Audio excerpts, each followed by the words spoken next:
Most people see one up market on Betway and ignore it, but it's actually one of the easiest ways to win small, consistent bets. Let me show you how.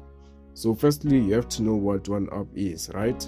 So if a team you bet on goes one goal ahead, your bet is instantly settled as a win, even if they don't win the rest of the match, So let me give you this example. Like, let me say Arsenal and Chelsea are playing, and you place a bet on Arsenal to win with one up, right?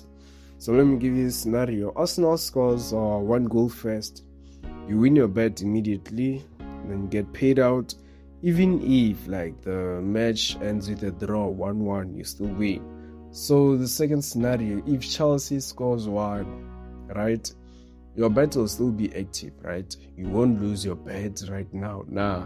The only way for you to win is only if Arsenal wins normally, like 2-1, 3-1, If Arsenal wins, you win. So yeah, this market mostly works on these teams like PSG, Real Madrid, Barcelona, and the other teams. So on the following video, I'll be giving you a video on how to analyze using one up, because right now I showed you how one up works and what it actually is. So if you have any questions to ask, comment below, and don't forget to subscribe for more tips and strategies.